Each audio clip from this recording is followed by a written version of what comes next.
ఏం ఆలోచిస్తున్నారు సార్? ఏం లేదు రవి. నా మేనమ్మ నా నుండి దూరమైన ఇన్ని సంవత్సరాలు ఎక్కడ ఉందో అని తెలియక ప్రతి చోట వెతికాను. కానీ ఇప్పుడు తను నాకు దగ్గరగా ఉందని తెలుసు కూడా నేను దూరంగా ఉండాల్సి వచ్చింది. మా ఇద్దరి మధ్య ఉన్న ఈ దూరం చెరిగిపోయి ఎప్పటికి దగ్గర అవుతామో అర్థం కావట్లేదు రవి. సార్, మేడం గారికి ఎదురుపడితే మిమ్మల్ని క్షమించరేమో, వాళ్ళు ఎటైనా దూరంగా వెళ్ళిపోతారేమో అన్న భయంతో కనీసం ప్రయత్నం కూడా చేయకుండా మీరే దూరంగా ఉంటున్నారు. ఒక్కసారి మేడం గారితో మాట్లాడితే మీ బాధని అర్థం చేసుకుని తప్పకుండా కన్విన్స్ అవుతారనే నమ్మకం నాకుంది సార్.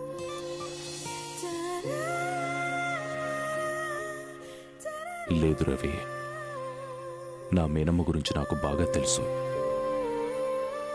నా దేవత విషయంలో నేను చేసిన తప్పుకి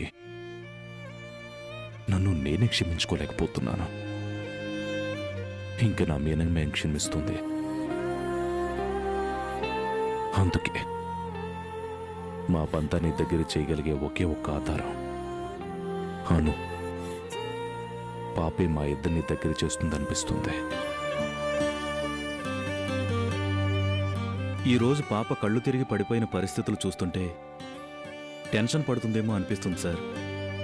మీరు కూడా పాపం మీద ప్రెజర్ పెట్టడం మంచిది కాదేమో అనిపిస్తుంది. అను విషయంలో నువ్వు అలాంటి అనుమానాలు పెట్టుకోవద్దు. తను తప్పకుండా నేను అనుకున్నది చేస్తుంది. ఒకసారి అనుకు ఫోన్ చేయి, నేను తనతో మాట్లాడతాను. సరే సార్.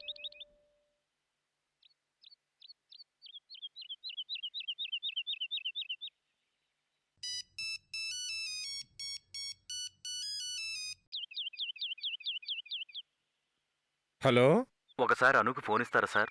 మా సార్ మాట్లాడతారంట. ఒక్క నిమిషం బాబు. ఎవరు?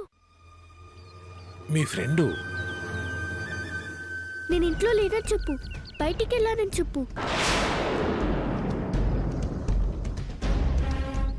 అను వాళ్ళ అమ్మతో బయటికి వెళ్ళింది బాబు. సరే సార్, అను వస్తే నేను ఫోన్ చేశానని చెప్పండి. ఒకసారి ఫోన్ చేయమని చెప్పండి. అలాగే బాబు. అను ఇంట్లో లేదంట సార్.